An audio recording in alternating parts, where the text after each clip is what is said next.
let's start with the topic for today, the facial trauma. So last week we discussed the introduction to calvarium and brain imaging. So for now, let's focus on the facial trauma. So this is just a short lecture. So many facial fractures as an introduction to their facial trauma. So the facial fractures can be usually diagnosed by plain films, and it needs no further imaging. Core views are usually requested or adequate evaluation of your facial trauma. So we have your Caldwell view, the Waters view, cross-table lateral view, and the submental vertex view, which we also discussed in the introduction. And then the CT scan, it is indicated when the clinical or plain film findings suggest complex fractures or sometimes even subtle fractures for better evaluation, and complications such as extraocular muscle involvement, entrapment, optic nerve impingement, and even yung mga herniation from the orbital structures. Patients with facial fractures frequently have concurrent intracranial injury, especially if they are victims of severe motor vehicular accidents. And then your MRI naman, it is useful for injuries to orbital contents, including your optic nerve, the muscles, the globe, the extraocular muscles, and it is also useful for assessing the potential vascular complications, such as your arterial dissections, your pseudoaneurysms, and even your arteriovenous fistulas. So for the facial trauma, so there are what we call the indirect signs. So there are soft tissue findings that are your indirect signs of facial injury in your plain films or in your x-ray that will help you or can help provide objective evidence of your trauma to localize the site of the impact and direct attention to areas of that potential bony injury. So first is the soft tissue swelling. So the soft tissue swelling, it is most commonly seen in plain film, finding in facial trauma. So if we will appreciate the soft tissue swelling, so we know that that's the potential area of the body injury. So if ever there's presence of fracture, so that's the area that we should focus because that's the area of your soft tissue swelling, and soft tissue swelling is your sign, indirect sign of your site of impact. And then next is the paranasal sinus opacification. So it suggests the presence of an associated fracture, particularly when air fluid levels are seen. So your fluid levels, these are most commonly seen in your maxillary sinus, but it can also be seen in your frontal and even in your sphenoid sinuses. And sometimes the ethmoids may also become opacified with acute hemorrhage or bleeding, but they are less likely to demonstrate fluid levels sa area ng ating ethmoid because they have they contain internal septations. So they less likely show an air fluid leveling. Okay, so usually yung mga air fluid leveling, we can see it or identify it in your maxillary sinus. And then the air in the soft tissues, is, example is the orbital emphysema. So the orbital emphysema usually will indicate a fracture and the thin medial orbital wall. So area ng median orbital wall usually will present orbital emphysema. And then also we have the what we call orbital floor blowout fractures, which can cause orbital emphysema also. Okay. The craniocervical junction and the upper cervical spine, so since it is also seen in your x-ray, it should also be evaluated because sometimes there are subtle injuries in that area. And the nasopharyngeal and prevertebral soft tissue swelling can also indicate hemorrhage from a cervical or skull base fractures. And the pneumocephalus sometimes is also seen or your depressed skull fractures. So for the nasal fracture, so the nasal bone fracture, it is the most common fracture of the facial skeleton. So yung mga patient na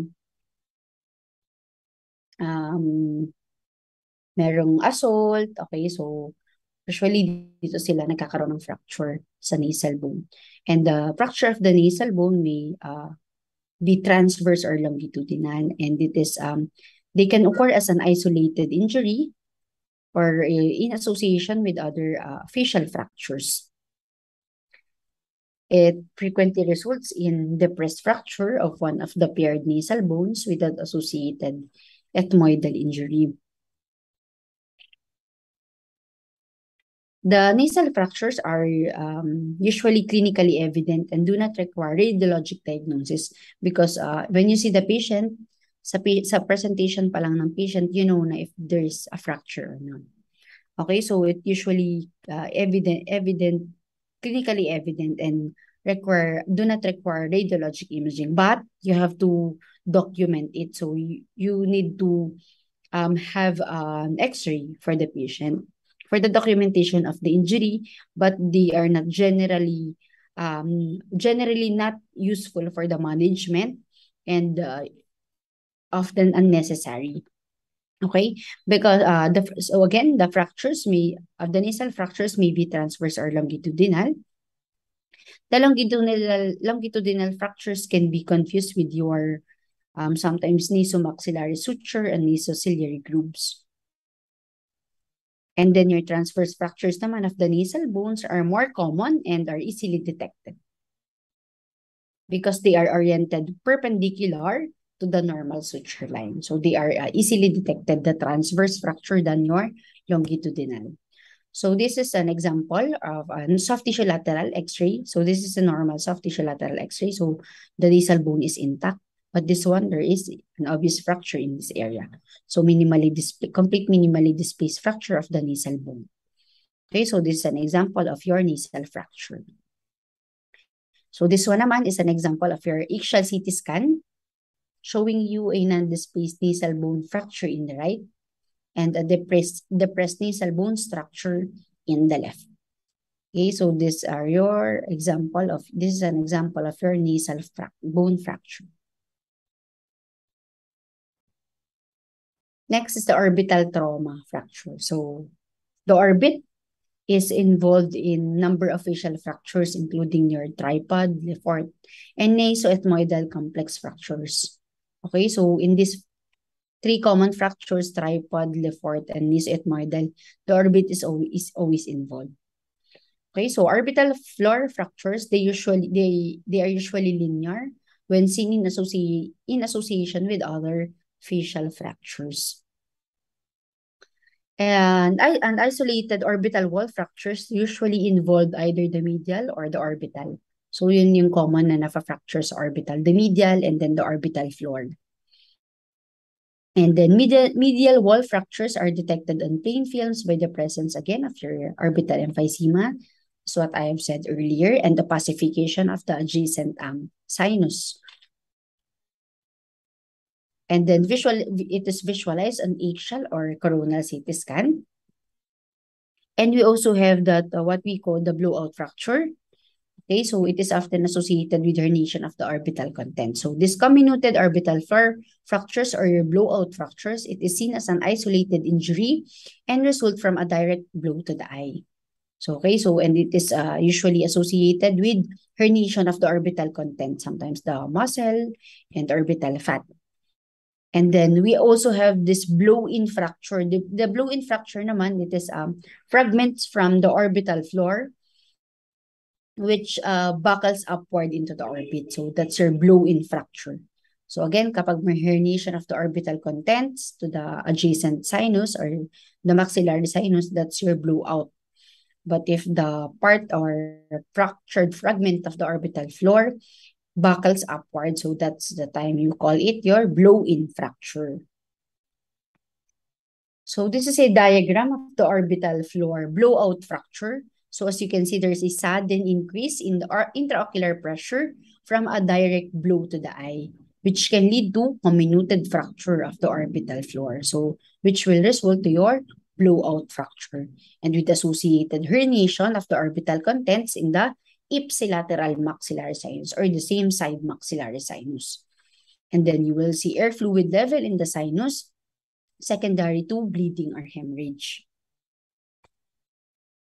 So in plain film findings, in X-ray findings, you will see, if secondary to orbital trauma, you will see orbital emphysema, okay, indicative that there is a fracture, usually in the medial wall of the orbit.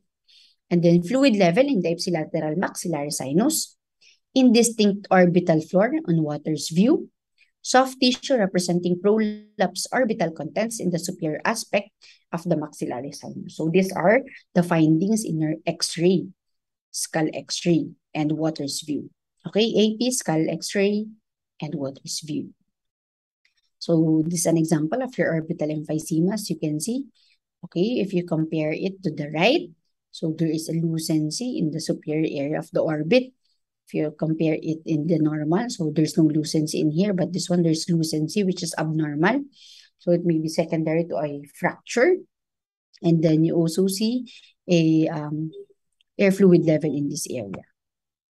So in here, when the patient had Waters' view, okay, so this is Waters' view, you can see the orbital fat herniation. Okay, so there is herniation to the ipsilateral maxillary sinus and also air fluid leveling. Sorry.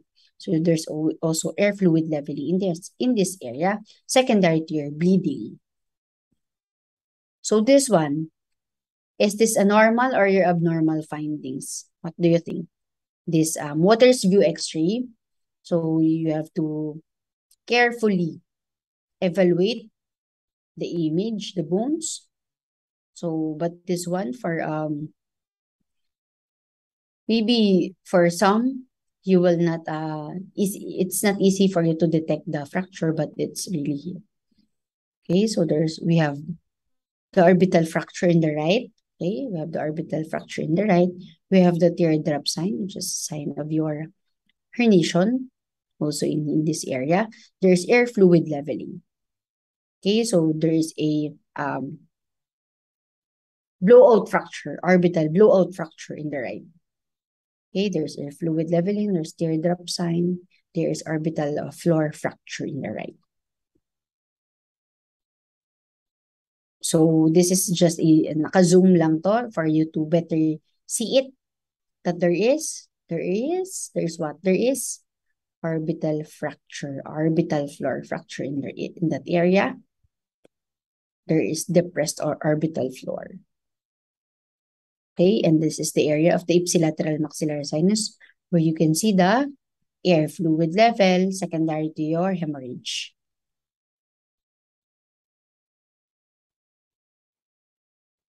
Okay, so this is an example again of your orbital blowout fracture.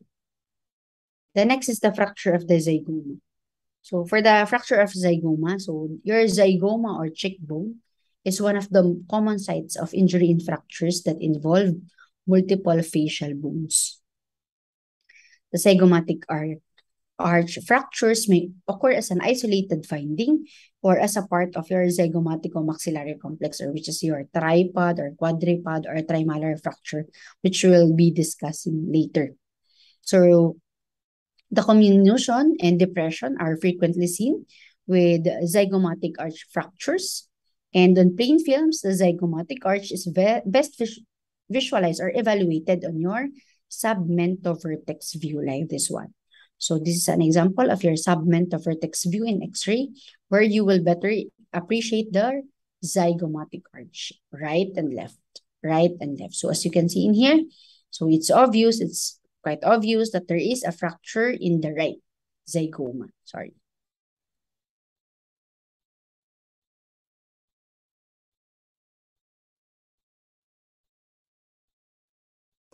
So this is an example of your submentovertex view showing you so this is the normal.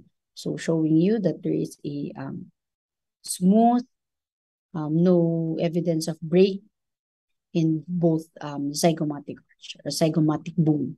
But this one, there is deformity or discontinuity in the right, which is consistent with your zygomatic fracture.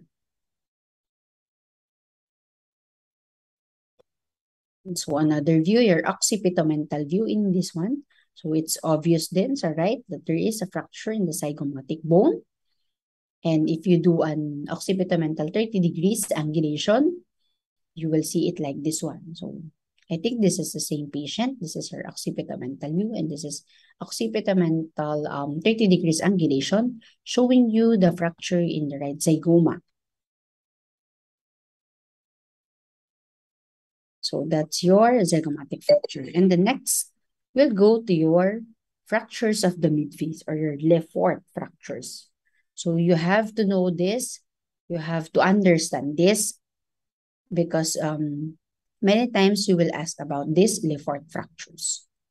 Okay, so for the Le Fort fracture, these are complex fractures of the facial bones that are frequently classified according to the method of Le Fort. So who is Le Fort? Le Fort is a person who developed his theory by inflicting facial trauma on cadavers and analyzed the result. Okay, so ito yung result ng curiosity ni Le Fort before. So your Le Fort fracture, important, very, very important that in Le Fort fracture, it always involves your pterygoid plates. Okay, so if the fracture does not involve your pterygoid plate, you rule out Le Fort. It's not Le Fort. Okay, so lahat ng type ng Le Fort na to, it involves the pterygoid plate. Again, if you will see a fracture with intact complex fracture in the midface with intact pterygoid plate or no fracture in the area of the pterygoid plate, that is not Le Fort. Okay, it always involves your Le Fort your pterygoid plate. So what is your pterygoid plate? Your pterygoid plate, it helps anchor the facial bones to the skull. Okay, so that's your pterygoid plate. So first, we have to the Le Fort one. So your Le Fort one here is the Guerin fracture. Your Le Fort one, it is a horizontal fracture or transverse fracture that transects the inferior aspect of the maxilla, nasal septum, and most inferior portion of your pterygoid plate. And this is your floating palate. So this is a horizontal fracture through the maxillary sinuses. It extends through the nasal septum. Okay, so as you can see in here. And walls of the maxillary sinuses into the inferior aspect of your pterygoid plates. Okay, so this fracture, this Le Fort one, this fracture plane is parallel to the plane of axial CT images, but is recognized by fracture of the walls of both maxillary sinuses.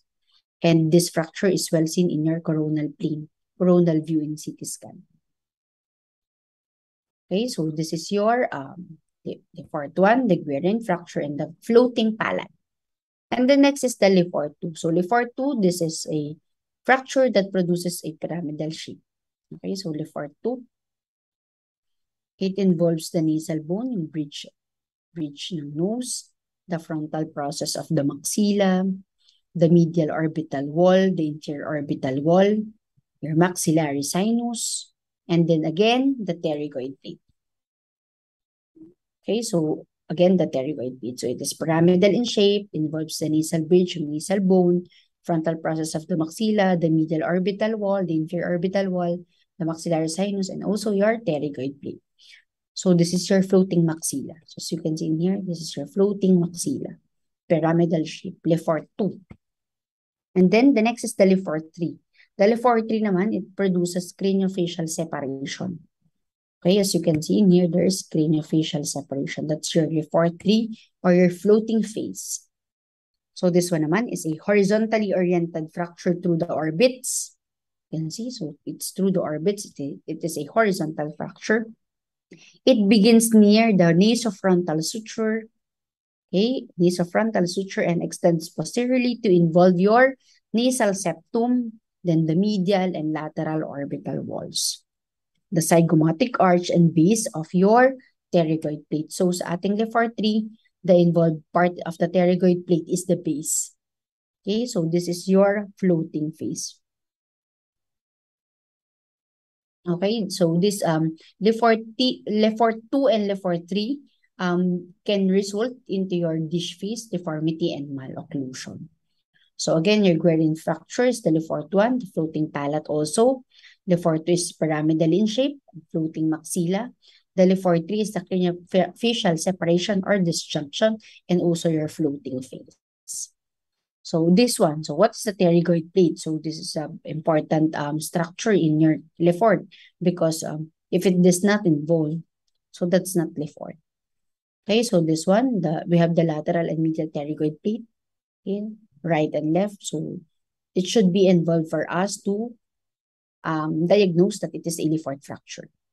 That's your pterygoid plate. This is an axial CT scan showing you the pterygoid plate in this area. So for the, again, as a review, this is your frontal and lateral view of the three types of the Lefort. So for the first one, the Guerin fracture, the floating palate. So this is a transverse fracture in the inferior aspect of the maxilla, the nasal septum, and the most inferior portion of your pterygoid plate. So this is a floating palate, Lefort 1 in the frontal view and the lateral view in here. The next is the Lefort 2. So it is a pyramidal shape, involvement of the nasal bone, the frontal process of the maxilla, the medial orbital wall, the inferior orbital wall, the maxillary sinus, and then your pterygoid plate. And this is your floating maxilla. And then this is the lateral. So this is the pyramidal shape fracture. And the next is the Lefort 3, which is your craniofacial disjunction or separation, wherein there is a horizontal fracture that transects the nasofrontal suture, the medial, inferior, and lateral orbital walls, and also the zygomatic arches and pterygoid plate base. And this is your floating face in your frontal and lateral view. So this one, this is a CT 3D reconstruction showing you the three Lefort, the Lefort 1, and then the pyramidal, the Lefort 2, and then the craniofacial separation, the Lefort 3, and also in the lateral view in here. So again, Lefort 1 in 3D reconstruction, so inferior aspect of the maxilla. Okay, merong horizontal or transverse fracture. This is your floating palate. In CT scan, coronal and the sagittal view showing you the Lefort 1 transverse fracture in the inferior aspect of the maxilla in here, and in sagittal or lateral. So this is the fracture.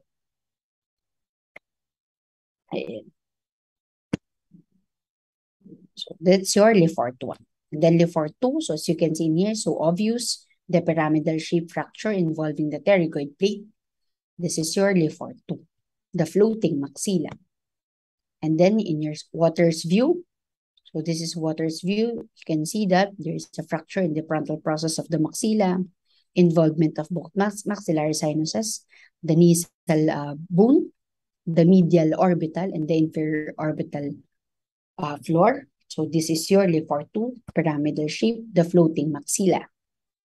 And the next is the Lefort 3, the craniofacial disjunction or separation, horizontal fracture in the area of the orbits. So this one, CT scan, coronal view, and lateral or sagittal view of your Lefort 3. So as you can see, there is significant emphysema, okay, in this area in the right. This is actually bilateral because it transects in this area. Both the lateral and medial orbital walls are fractured in this area, but there is more significant emphysema or evidence of trauma in this area than in the left. Though it is also affected because there is small areas of pockets of air in this area, suggestive of your fracture. Okay, so this is also evidence of fracture. And so this one, so there is fracture also of the Lefort 3 in your sagittal view. Okay, but you can better see it in your corona since in this area you can see the horizontal fracture in the area of the orbits. So this is your Lefort 3 or your floating face. Then next naman, your zygomaticomaxillary fracture or your tripod fracture. So why it is called tripod? Because it involves the zygomatic arch. It involves, so this is the zygomatic arch, the inferior orbital rim, and then the lateral orbital rim. Okay, so these structures are involved in your tripod fracture. So this one, 3D reconstruction in CT scan. So there is a tripod fracture in the left. So the zygoma is the second most common because the nasal bone is the most common. So your zygoma is the second most commonly fractured bone of the midface. And we have the zygomatic suture separation, which are your zygomatico-sphenoidal, zygomatico-frontal, and zygomatico-temporal. So these are your zygomatic suture separation. So this one, example of your tripod fracture in the left, in this area. So there is involvement of the zygomatic arch, the lateral orbital rim. Okay, so as you can see in this area, so here it's the area of the orbit. And this is the area of the zygomatic arch. Ito yung area ng ating maxillary sinus. Okay, so this one, there is a normal zygomatico frontal suture in the right, but this one is widened. There is orbital floor fracture in this area, and then zygomatic arch fracture. So this is your tripod fracture. This is your Waters view. Okay, so you can evaluate tripod fracture in this view, which is your Waters view. So as you can see, there's discontinuity or breakage in this area. There is a widening of the suture in this area, suggestive also of fracture in the inferior and the lateral orbital wall, and then zygomatic arch fracture in this area.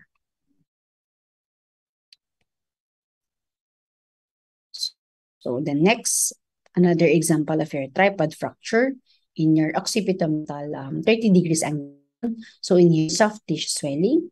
So soft tissue swelling, we can see soft tissue swelling. So this is your soft tissue injury, which is a indirect sign of the site of impact or injury.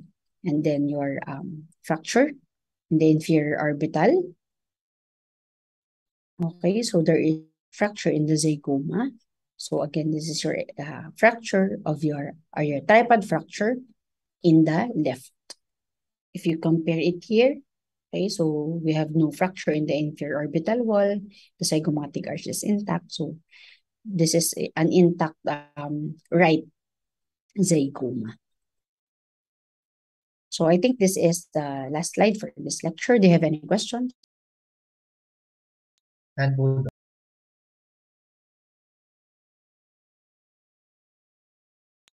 So those are the important fractures lang for the facial trauma, your Le Fort and your tripod fracture. You just have to know to understand the differences. Okay, because those are the usual questions in your exam. Okay, so if there's no more question, so I still have 1 hour because that is just a very short lecture. But that's the important ones yung mga na-lecture ko sa inyo. So if there's no more question, okay, you can use the rest of your time to study. Thank you, Doc. Question. Thank you, Doc. Doc.